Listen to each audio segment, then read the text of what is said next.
자, 우리 빅데이터 개요 및 활용 파트의 세 번째 데이터 산업의 이해라고 할 수가 있겠습니다. 우리 그동안 시험 문제에서 딱 한 문항 출제됐다 할 수가 있고 데이터 권리 시대에 관련된 기본 용어 마이데이터가 출제됐다 할 수가 있겠습니다. 따라서 상대적으로 가중치 빈도는 상당히 낮은 파트 데이터 산업의 이해 파트라는 거 강조해서 말씀드리도록 하고 우리 교재 46페이지에 해당되는 내용이라는 것도 추가 말씀드리도록 하겠습니다. 자, 데이터 산업의 이해 관련돼서 잠깐 설명드리도록 하죠. 데이터 산업의 정의라는 것은 자, 데이터의 생산, 수집, 처리, 분석, 유통, 활용 등을 통해서 가치를 창출하는 상품과 서비스를 생산하는 일련의 산업으로 정리한다 할 수가 있겠습니다.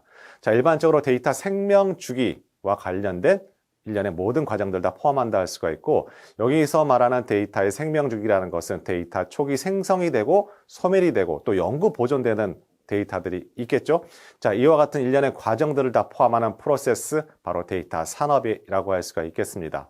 자, 첫 번째 데이터 산업에 지나는 데이터 처리 시대에 직면하게 됩니다. 말 그대로 DBMS가 등장했던 시대라고 할 수가 있고 두 번째는 이와 같은 데이터가 넘쳐나면서 다양한 이종의 데이터베이스 솔루션이 등장한다 할 수가 있겠습니다. 이거 우리는 데이터 통합의 시대라고 하게 되죠. 세 번째, 이와 같은 데이터가 넘쳐나면서 대용량 데이터가 등장하게 되고 이른바 빅데이터 시대에 돌입하게 된다 할 수가 있고 우리는 이것을 데이터 분석 시대라 할 수가 있겠습니다. 이와 같은 대용량 데이터를 저장하는 기술, 하드비 등장하게 되고 스파크 등이 나타난다 할 수가 있겠습니다. 물론 우리 시험 관련해서 빅데이터 플랫폼 파트에서 또는 빅데이터 저장 파트에서 하드과 관련된 에코시스템, 스파크 등이 다시 한번 등장한다 할 수가 있겠습니다. 자, 네 번째는 데이터 연결의 시대라 할 수가 있겠습니다. 이와 같은 데이터가 서로 연결함으로 인해서 다양한 비즈니스 모델이 만들어지게 되는 시대라고 할 수가 있겠죠. 다섯 번째는 데이터의 권리 시대라고 할 수가 있겠습니다. 자, 데이터의 원래 소유자인 개인이 자신의 데이터에 대한 권리를 보유하고 있으며 스스로 행사할 수 있어야 한다는 생각이 사회적으로 공감을 얻게 되고 이때 등장하게 되는 것이 마이데이터라고 할 수가 있겠습니다. 자, 마이데이터라는 것은 결국 정보 주체인 개인의 정보를 적극적으로 관리하게 되고 이를 기반으로 통해서 개인의 신용관리 또는 자산관리 더 나아가서 건강관리까지 하게 되는 일련의 과정들 바로 마이데이터라고 할 수가 있겠죠. 자, 관련된 기출문제 확인해 보도록 하겠습니다. 자, 3회 문제라 할 수가 있고 B기업이 A기업으로부터 정보를 넘겨받아 활용할 수 있는 방법을 설명한 용어로서 가장 적절한 것을 물어봤습니다. 즉 마이데이터에 관련된 내용이라 할 수가 있겠죠. 자, 해설을 보시면 마이데이터는 정보의 주체가 되는 개인이 본인의 데이터를 다룰 수 있어 한 기업이 보유한 개인 데이터를 허락을 받고 다른 기업이나 개인 등의 제3자에게 공유하는 역할을 한다 할 수가 있겠죠. 따라서 요즘 굉장히 금융 쪽에서 핫한 산업이 바로 이와 같은 마이데이터 산업이라고 할 수가 있겠습니다. 자, 우리 빅데이터 개요 및 활용 파트의 네 번째 빅데이터 조직 및 인력 파트라 할 수가 있고 우리 세 번째 데이터 산업과는 달리 굉장히 가중치 있는 블루스팟이 바로 빅데이터 조직 및 인력 파트라 할 수가 있겠습니다. 자, 관련된 출제 키워드 확인해 보도록 할게요. 자, 넘버링 1번에서는 데이터 분석 조직이 어느 위치에 있느냐에 따라서 우리는 집중구조, 기능구조, 분산구조로 나눠지게 돼요. 이 세 가지 키워드를 중심으로 해서 특징을 구분하는 문제 굉장히 강력한 출제 빈도 중에 하나라 할 수가 있겠습니다. 자, 두 번째는 데이터 사이언티스트는 크게 하드 스킬과 소프트 스킬 능력을 의미한다 할 수가 있겠어요.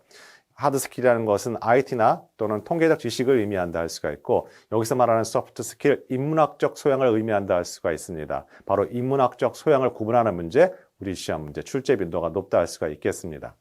자, 세 번째는 데이터 분석 수준과 관련된 3번과 4번 해당되는 파트라 할 수가 있고 특정 기업에서 데이터 분석을 한다는 거, 특정 수준 진단을 할 수 있는 능력을 평가받고 거기에 맞는 교육을 실시한다 할 수가 있겠습니다. 이와 같은 큰 기업에, 대기업에 또는 어떤 기업의 분석 수준 진단을 평가할 수 있는 두 가지 평가 요소가 있고 우리는 그것을 분석 수준과 분석 성숙도라고 하게 되죠. 굉장히 중요한 번호 3번과 4번 키워드라는 거 강조 말씀드리도록 합니다. 자, 다섯 번째는 데이터 거버넌스와 관련된 계열인데요. 말 그대로 특정 데이터를 표준화시켜서 특정 시스템에 저장하게 되는 거, 이와 같은 걸 데이터 거버넌스라고 하게 되고 막연하게 데이터를 쌓아놓는 거 중요하지 않죠. 어떻게 관리하고 유지하는 것이 데이터를 활용하는 가장 첫 번째 시작이라 할 수가 있겠습니다. 자, 빅데이터 조직 및 인력 파트, 우리는 세 가지로 구분한다 할 수가 있겠습니다. DS라는 것은 데이터 사이언티스트의 약자라 할 수가 있고요. COE라는 건 센터 오브 엑설런트의 약자입니다. 전문가 조직이라고 생각하시면 되겠죠. 첫 번째 집중 구조에서는 각 부서가 구분되어 있고 별도로 전문가 집단이 구분되어 있다 할 수가 있겠습니다. 자, 그렇게 함으로 인해서 전략적 중요도에 따라 분석 조직이 우선순위를 정해서 진행이 가능하다 할 수가 있겠습니다. 하지만 현업 업무 부서의 분석 업무와 이중화, 이원화될 가능성이 높다는 단점을 갖고 있겠죠. 두 번째는 기능 구조입니다. 별도의 분석 전문가 조직이 존재하지가 않겠죠. 따라서 해당되는 핵심 분석이 어려우며 분석 현황 및 실적 통계 등 과거 실적에 국한한 분석 수행할 가능성이 높은 조직, 그 기능 구조라 할 수가 있겠습니다. 자, 세 번째는 분산 구조라 할 수가 있겠습니다. 각 부서마다 해당되는 분석 전문가 집단이 존재한다 할 수가 있겠어요. 자, 전사 차원의 우선순위가 순행되고 분석 결과에 따른 신속한 액션이 가능하고 베스트 프랙티스라는 모범 사례라 할 수가 있겠습니다. 공유 가능하고 분석 업무와 역할 분담을 명확히 해야 되는 부분이 갖고 있는 것이 분산 구조다. 따라서 우리 시험에서는 세 가지 기능 구조에 관련된 특징을 올바르게 연결하고 있는 것, 알고 있는 것, 첫 번째 포인트라 할 수가 있겠습니다. 자, 우리는 믹분기 필기 과정을 진행하고 있지만 여러분 실기 과정에서는 필답형이 존재하게 되고 열문항이 출제된다 할 수가 있겠습니다. 따로 실기 파트에서 필답형을 준비하는 거 굉장히 시간 관리를 잘 못하시는 거고요. 필기 파트에서 미리 어떤 형태가 출제될 것인지 꼼꼼하게 체크해놨다가 실기 파트 할 때 가볍게 읽어주는 거 바로 필답형 실기 파트의 준비라는 것도 강조 말씀드리도록 합니다. 자, 이와 같은 것들 집중 구조와 기능 구조, 분산 구조를 물어보는 단답형도 실기 파트에서 얼마든지 나올 가능성이 높다 할 수가 있겠습니다. 자, 이와 같은 데이터 사이언티스트의 역량은 두 가지로 구분한다 할 수가 있겠습니다. 하드 스킬과 소프트 스킬을 구분할 수가 있습니다. 하드 스킬이라는 것은 빅데이터에 대한 이론적 지식과 분석 기술의 숙련을 의미한다 할 수가 있고 우리가 초점을 맞춰야 될 것은 바로 소프트 스킬이라 할 수가 있겠습니다. 통찰력 있는 분석, 설득력 있는 전달, 다분야 간 협력의 파트, 바로 소프트 스킬, 그 인문학적 소양이라고 할 수가 있겠죠. 따라서 우리 시험 문제에서는 소프트 스킬을 구분하고 하드 스킬을 구분하는 문제, 시험 문제 포인트라 할 수가 있겠습니다. 자, 그 다음 파트 데이터 분석 수준 진단을 평가하는 분석 준비도라 할 수가 있겠습니다. 분석 준비도는 아래 표와 같이 6개 진단 영역으로 구분된다 할 수가 있겠어요.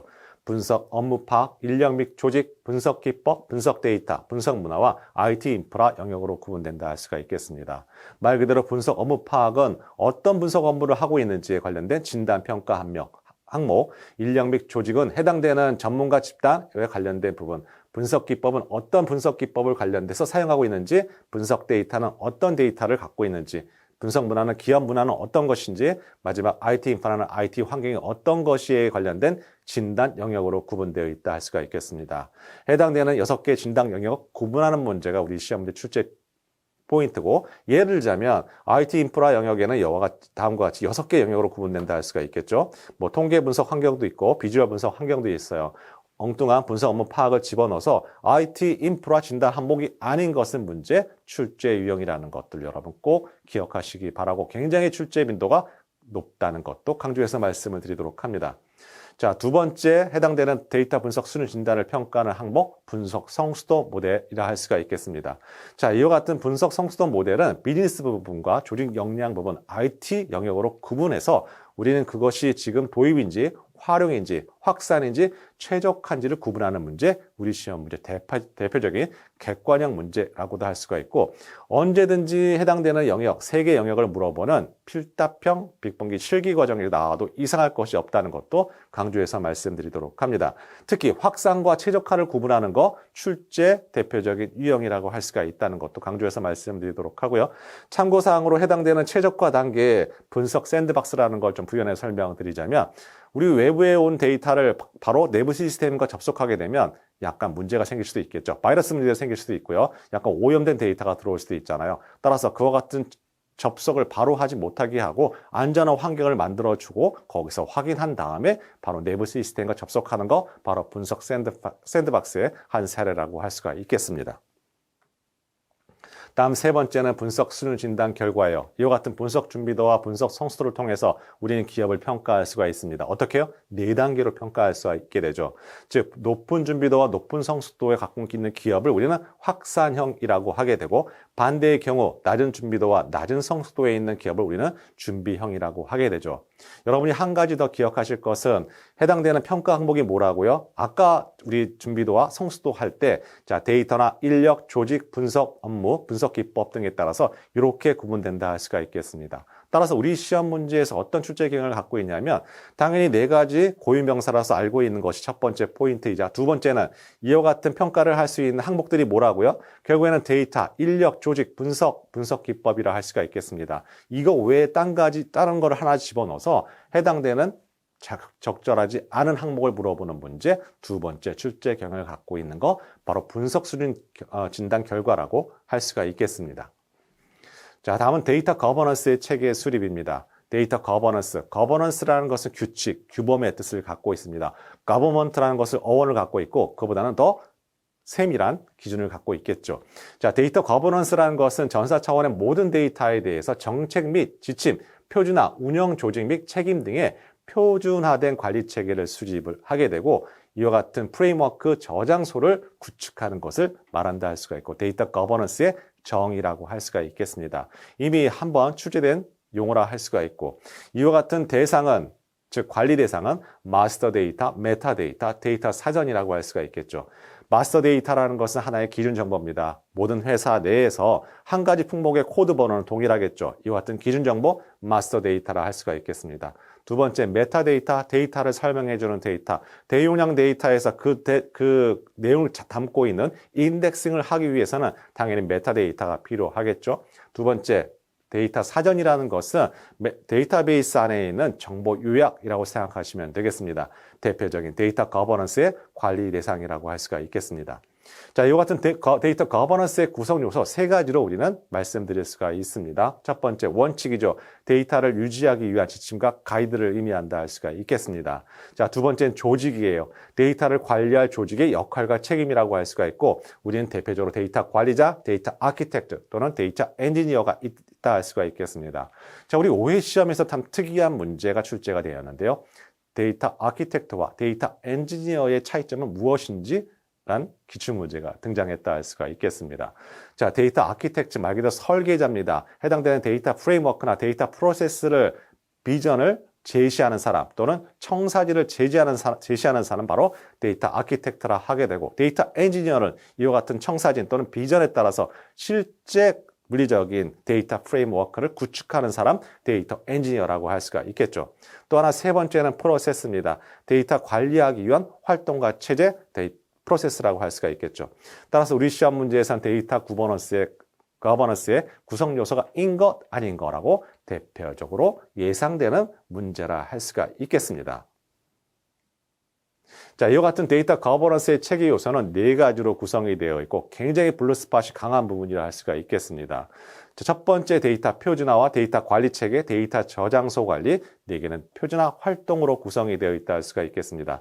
자, 데이터 표준화는 데이터 표준 용어 설명, 명명 규칙, 메타데이터 구축, 데이터 사전 구축 등의 업무로 구성이 되어 있다 할 수가 있고, 두 번째는 데이터 관리 체계예요. 데이터 정합성 및 활용의 효율성을 위해서 표준 데이터를 포함한 메타데이터와 데이터 정 관리 원칙을 수립하는 것. 세 번째는 데이터 저장소 관리입니다. 네 번째는 해당되는 모니터링과 관련된 것이 바로 표준화 활동이라고 할 수가 있고, 우리 시험에서는 해당되는 포인트 내용을 설명해주고 각각 네 가지 빨간, 적색 중요 키워드를 물어보는 문제, 대표적인 객관형 문제라는 것도 강조해서 말씀을 드리도록 합니다.